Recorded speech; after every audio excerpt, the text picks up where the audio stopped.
How's it going, guys? I'm Dustin with Hard Cruise Racing, and I usually try to avoid having any kind of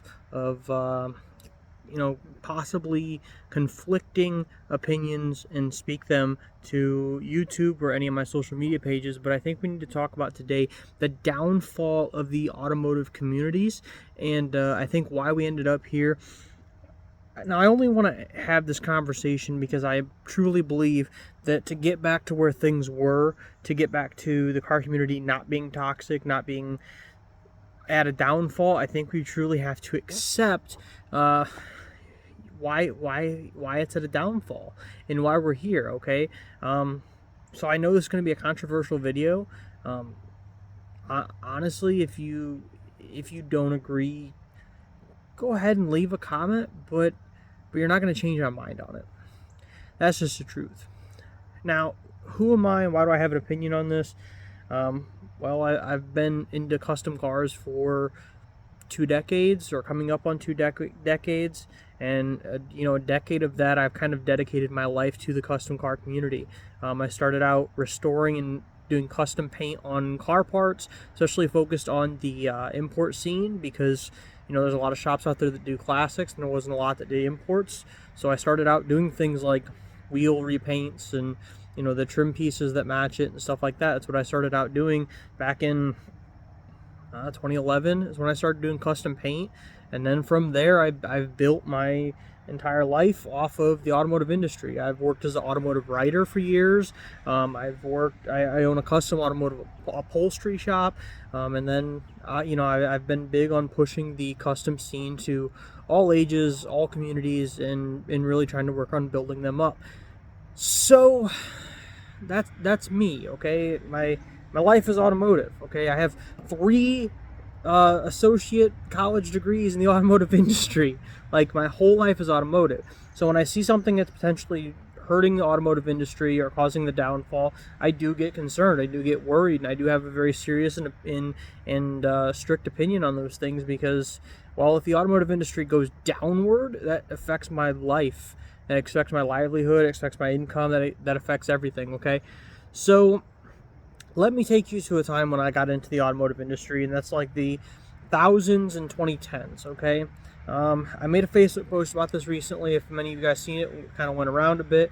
But in the thousands, there was truly a community. Okay, to start out with, we had a kind of a hierarchy of sorts.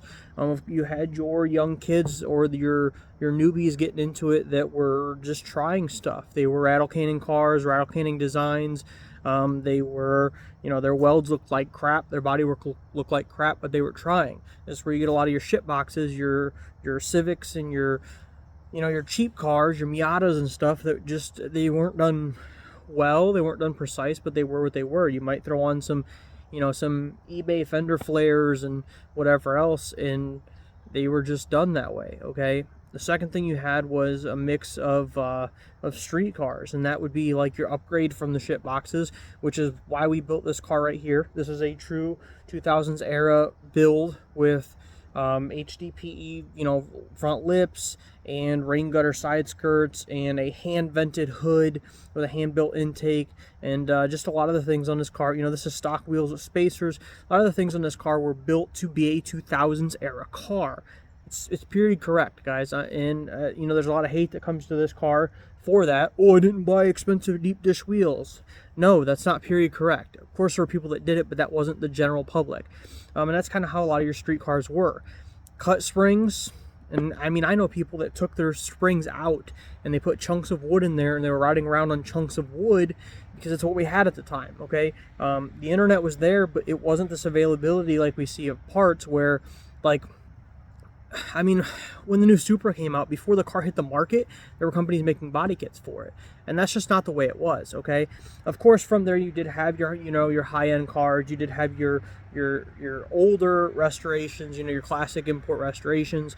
They weren't as common, but you had your high-end cars. You had your people building kits from scratch, and then of course you had your show cars. But they were very separated. Those groups were very much not one group. Okay, and that was okay. there was a hierarchy at the time. And I know that sounds weird, but there was gatekeeping, there was a hierarchy. It was expected that if you showed up to any meetup or any event, if you drove some daily driver that was rusted out, you parked off to the side and you came over and joined the party. You were 100% accepted in the party, but you probably shouldn't clutter up the car scene with your daily drivers. That was expected.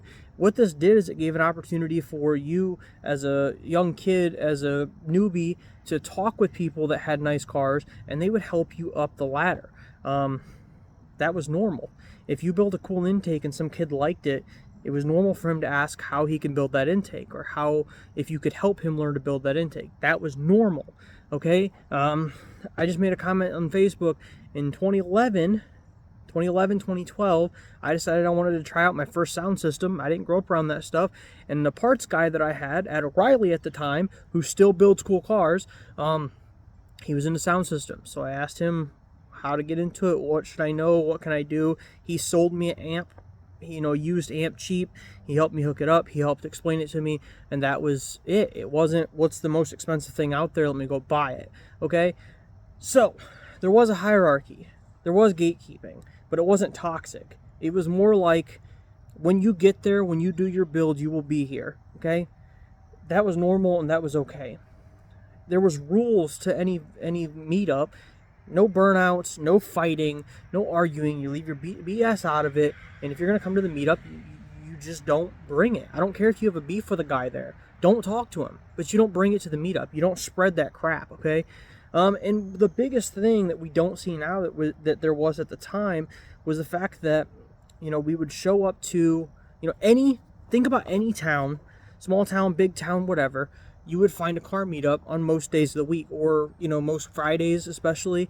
It could be country boys in their trucks meeting up at Walmart. It could be a bunch of muscle car guys in their newer Mustangs or whatever, meeting up wherever.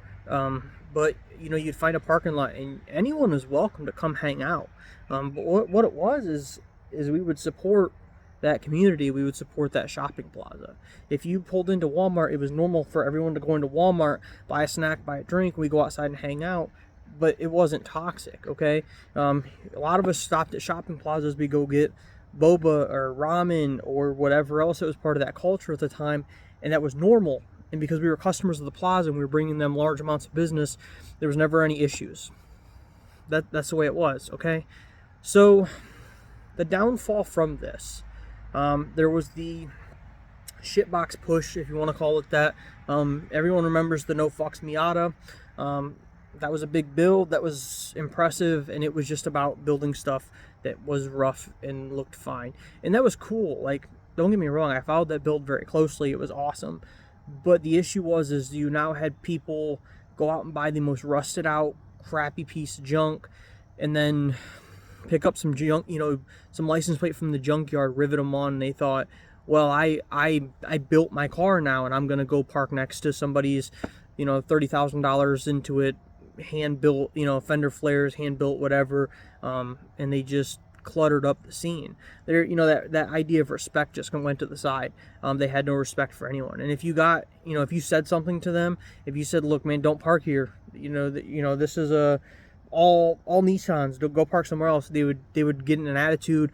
They start doing burnouts, they start getting in fights, and then that's the downfall of the scene. I mean, here's the reality of it. Right now today, if I jump in my car and I pull out of this driveway, there's a chance that I'm going to get pulled over for doing absolutely nothing other than having a custom car because other kid with a custom car decides to go do burnouts in a parking lot. That's the reality, okay? So that's where the downfall started happening.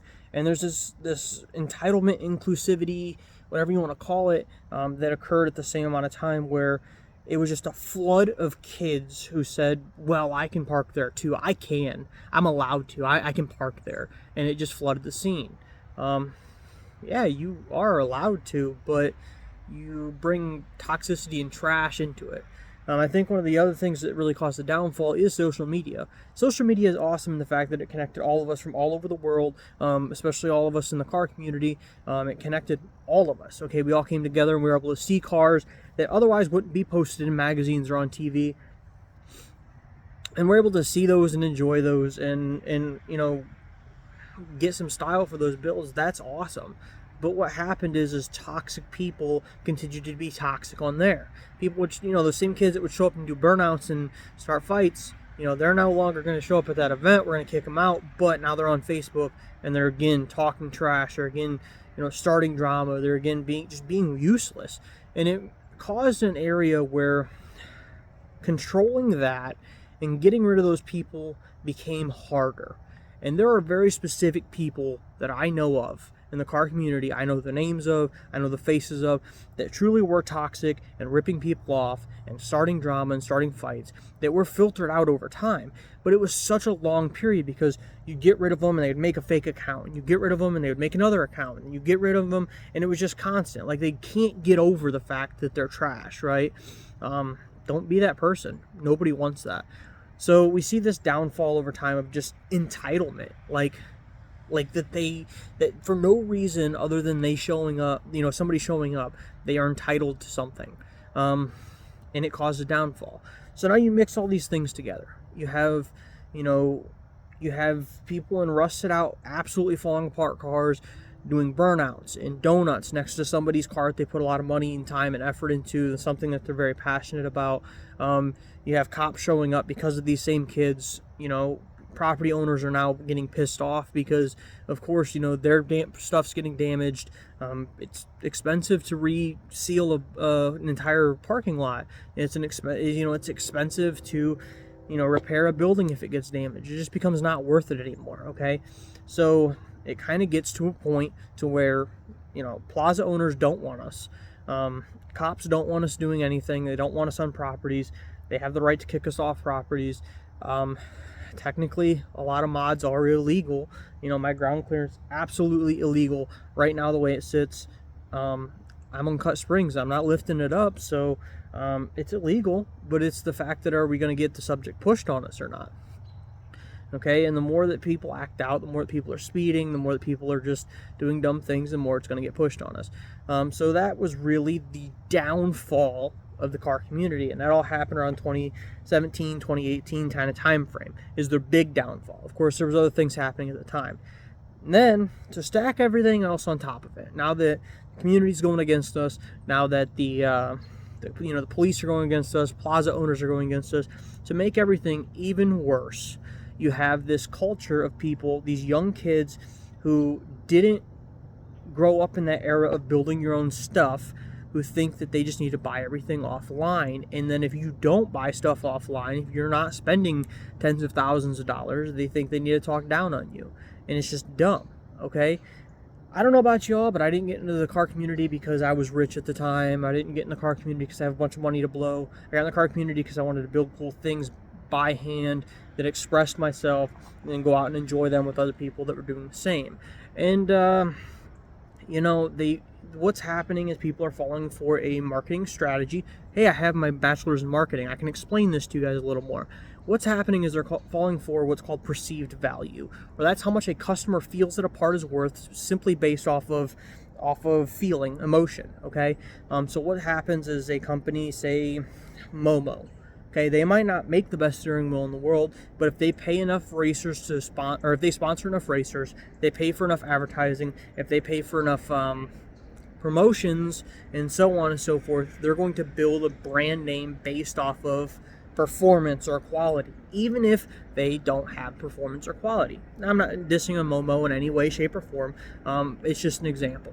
Say tomorrow I decide to make a wheel company and I start pushing those wheels onto racers and other people who I'm giving them free product, and for them to talk good about me. Over time, the younger generations who grew up with them talking good will think it's a better product, simply based on the fact that somebody told them, somebody they looked up to said it's a good product, even if it's sponsored. That's the difference, okay? Sponsored. So all these companies that we watched in the thousands and 2010s, all the companies that we watched that really pushed sponsorship into magazines, movies, video games, and so on and so forth, are all the companies everyone thinks is the best thing and the only thing now. So it happens, guys. So, people are falling for perceived value, and that's what it's called, perceived value. It's great for a company to do. I mean, you can mow grass, but then you put on a nicer shirt and you advertise you mow nice grass better, you charge a higher price. Same thing you see with high-end bags. They're not necessarily built better than another bag, but they are perceived as being better than other bag because they put them in the hands of, movie stars and, high-end magazines and so on. Okay? So that's what happened. Everyone now assumes that if you don't run whatever real wheel brand, then you're trash. And and they speak out on this because people are just stupid. They had nothing to do with metallurgy, nothing to do with the construction, nothing to do with any of that. It's just that they were advertised that it was a better quality. Now, don't get me wrong, there are low qualities out there, but if something's DOT approved, it has to meet a certain standard. Okay? So a DOT approved wheel must meet a certain height standard to even be allowed in the US. You buy something cheap from overseas, don't get me wrong, you might get crap. But there's still a standard, especially for a street tire. So, these same people are, it's just, okay, it's frustrating, all right? Because, again, some of us study parts, study and understand. We know why something works, we know why something doesn't work, and, and these kids just blatantly say, for no reason, well, if you would have hit the curb with a real wheel, it wouldn't have cracked. It would have, because you just put how much force against a sidewall that wasn't designed for it. It's outside the design. It's just dumb. Okay. Sorry on that rant, but I just hate those kids, okay? It's dumb, okay? It's really dumb. So, and they're the same ones that will buy racing coilovers, slam their car, use it outside of the actual intended use, and then complain about quality, even though they're using it for the wrong... Yeah, I'm getting way off track, okay? So, right now where it stands, right now today, we are in the real parts versus fake parts argument, where people are totally willing to just talk trash on a car because they don't like the style, or talk trash on a car for no real reason, and it's really dumb and really bad for the car community, honestly. Okay? And I have this car in the background right now because it's the best example of it, where all the time, if I post anything, people will come on there and try to talk down about the car, or talk down about me, because apparently I'm poor because I drive this car, and it's one of 11 vehicles that I have. I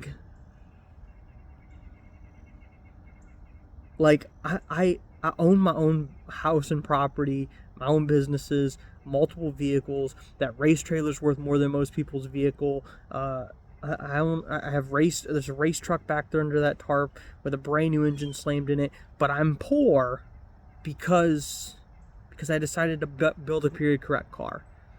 So that's why this car's sitting here, because this car is what the car community was all about. This car is the spirit of what it was all about. This car, not this exact car, but this styling, this era is what got me into imports in the first place. I was a diehard muscle car guy for years, and then I started hitting these parking lots with all these guys, and I was in my bright purple second gen Camaro, and they took me in and said, check out the performance difference of import compared to what you're driving, and it got me loving everything. So that's why this car is so important. So I post so much about it, because I built this because of what it makes me feel being a cheap enjoyment vehicle. Okay? So what the car community needs to get back to where it's at, is three things.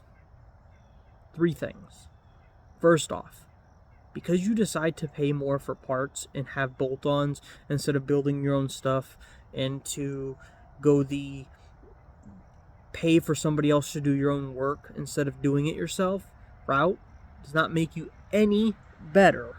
than some kid who's venting their own hood, building their own side skirts, and whatever else down the road. They're learning. Down the road, say 5 years, 10 years, whatever it may be, they're going to build something that's going to blow your mind, but they're not going to get there if all you do is talk down on them, because they are trying and they're learning. Like the whole thing that's going around, Instagram right now. Do you ever see a baby do roofing? Yeah, we all start somewhere, okay? And you got to let the kids express themselves. Any newbie, I don't care what your age, I don't care if you're 50 years old getting into imports. You need to express yourself, you need to build it, you need to have fun with it. So yeah, you're not better than somebody else because you're buying parts that somebody else made. I mean, I kind of look at it the other way, honestly. I'd rather see some kid that screwed up his hood trying to vent it and over buying the same fiberglass hood that everyone else owns. That's my opinion. I'd rather see a kid do like what we did on here, where we rattle can it and then paint splattered down the side and inside the purple. I'd rather see that over the same exact wrap that everyone else has. Because the kid that's doing that is going to understand paint over time. He's going to see what chips, what holds, what works, what didn't work. Oop, I painted that part and it was cold outside, now it's failing. He's going to learn from it. He's going to build cool things down the road. Okay? So that's the first thing. Stop degrading people because you decided to build something different. The second thing is, be open to other styles. I don't care if... Example. I don't like stanced cars. I don't like huge camber stanced cars. I don't. If I see a huge camber stanced car, I'm going to appreciate the work that's done in the car. Okay? Cool body kit. It's kind of impressive that he's still going down the road like that. It's drivable. That's kind of cool. I don't like them, but I'm not going to go rip on everyone that I see online. It's a different style. It's not my style. I don't have to like it, but it's not my style. But I also don't have to be a piece of garbage just because they're building something not in my style. Every style that we have today that you do like started as a style that people didn't like. Okay? We don't... I can't go into it anymore. You don't have to like something, but don't be a piece of garbage about it. Like if you don't like this car, that's great. Don't build the car. But I like it, so don't worry about it. It's not going to affect you. You don't have to get in it. You don't have to be seen around it. Every time I go to a show, there's people that love this car, and there's people that walk by grumbling, bitching, and moaning about it for no reason. It's out of your life when you walk past it. Just don't look at it. What? And the third thing that really needs to happen to get back to the car community is putting more back into your community. It worked full before because we put back into the plazas that we were staying at. We put back into the towns that we were going cruising into. If there's one thing that I plan to do in the next year, it's that I want to do car cruises that go to small, individual, random towns that bring funds to the small businesses in that town. Okay? Put into your community if you want to get back out of it. Now, I get that you're going to go there by yourself and eat dinner, whatever. That's great, but you're not representing the community when you do that. What you need to do is drive your custom car there, park it in a very noticeable spot, and go in and support that business. Okay, this is not my daily, guys. This car goes out very rarely. But you know what? If I go to town right now to a plaza to eat food and it's 5 minutes away, just drive the damn thing. And if you're going to go meet up with friends and you guys are all car people, get in the car and go drive the damn thing. And if you're thinking like maybe I could use some ice cream right now, get in your damn custom car, drive it over there, support that business. Don't do burnouts leaving there. Don't act like an ass. Don't act like a piece of junk. Go there, be represented, support your community in a way that supports the car community. That's the number one thing. I think, even if you left everything else out of it, even if you still had the trash people talking trash for no reason and still, thinking they're better than everyone else because they bought their stuff from Japan and China, even if you leave those people alone, there's one thing that you need to do the most. One thing. there's one thing that's going to support the car community the most and get us back on track, this is what you need to do. You have to go out and support businesses. You have to go out and showcase that we're not all garbage. You have to go out and be good in the community and just be a good human. I know I'm asking a lot, right? I'm asking a lot for you to just not do burnouts in the parking lot. But I'm asking a lot, right? Go home and do burnouts out in your driveway. I mean, if you're going to do them anywhere, do them at your place. Do them at somewhere you know. Do them at a local shop that's okay with it. Don't publicly humiliate the rest of us and bring the rest of us down with you, because all you're doing is killing it for the rest of us. Like, have you seen the news recently where there was the big push to ban the California lean, or whatever you want to call it? By the way, I've never seen one of those in California. They were all on the East Coast, but Carolina lean, to ban those trucks. You see that? Okay, I don't like those trucks. I don't. But the people that don't like them need to get over it, because you ban custom automotive, it funnels through custom automotive. It's not, oh, you banned the truck, that's at the end of it. It's you banned the trucks because of height changes. It's going to affect everyone else on height changes, including if you want to lower your car a bit, because all they're going to do is make it so you can only have stock height vehicles. We all know what's going on around the world. We all know what's going on in California. Have you seen Australia? Have you seen the laws that Australia has to play with for a custom car? You own a custom car in Australia, you're not driving it on the road because it's illegal, because custom cars are illegal. That's all we're going to go to, guys. You guys keep bitching and moaning and acting out and embarrassing the car community that everything's going to become illegal and we're all going to drive stock vehicles. Doesn't that sound fun? It doesn't sound fun for me. You know, the last thing I'm going to say is, many years ago, there was a push for all junkyard and classic cars to be destroyed and used as recycling to build the new cars, okay? It was any car earlier than X date that should be recycled and destroyed. And it emptied out a lot of junkyards. And it emptied out a lot of people's properties. And it emptied out a lot of people's passions. Because it was then recommended and forced by law that these vehicles needed to either be at a running state or destroyed. So now if you wanted a certain classic car or parts for your classic car, you will pay large dollars or you will struggle to find things. It's very, very, very possible that the same thing will happen with all of our classic imports.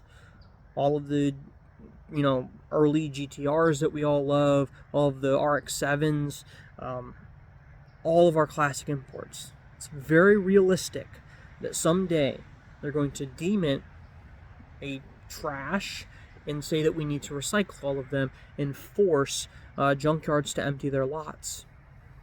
When that day comes, you're going to wish that there was some 16, 18-year-old kid that bought that car, barely got it running, and was trying to improve it. You're going to wish that it didn't go to the scrapyard. It goes downhill fast, guys. One day we could be driving stuff like this, and the next day it could be illegal. So improve the car community. Stop being trash. Go represent the car community in the community. Go support local businesses representing the car community. And if you know somebody that's trash, if you know somebody that's going to these takeovers, if you know that somebody who is doing burnouts at car shows, I will be the first person that writes that license plate down, and when the cops show up and tell all of us to get out, or leave the parking lot, or we're getting arrested, I'm going to hand him that license plate number. I'm not going to let one idiot ruin the car community, because that's what's happened over the years. Even right here down the road in Lima, which is a big college town for automotive, they teach high performance and racing and automotive technologies and stuff like that. Right down the road here in Lima, I've heard of meets where some idiot and his friends were doing burnouts. The meet told them to get out of there, and they came back the next week and did it again. And when the cops showed up, the meet point said, that's the people, get them out of here. And the next week they came back again. And sooner or later, they're no longer allowed to have those meets. Not just in that plaza either, because that reputation of that being a rough crowd, that negative attitude, it gets around. Shopping plazas are only owned by so many people, and usually they know each other. So now the ones that are still meeting are meeting in an abandoned parking lot, way back, tucked behind a bunch of overgrown fields in an old abandoned shopping, or it's like a Lowe's or whatever, Home Depot, I think. They're meeting back there and hoping that the cops don't show up. It went from being able to meet up in a shopping plaza and relax and have a good time to let's tuck us back in the corner so nobody knows where we are, and so we don't get in trouble because Jim Bob and the idiots keep doing burnouts and street racing in the middle of the road. Don't be those guys. Don't be the downfall of the car community. It's a long video. It's a long rant. I mean, I hope you guys understand that I'm going on this rant because it's my whole life put at risk. We all know about the laws being made, the laws putting us all at risk for custom automotive and racing. So don't do it. Just don't. Don't be trash. Get rid of the trash. Somebody's being trash, get rid of them. Somebody's being trash, keep them out of your groups. Keep them out of your shows. If they show up, call the cops. Work with the cops, not against the cops. They're not there to actually fight you. They're there to get rid of the trash.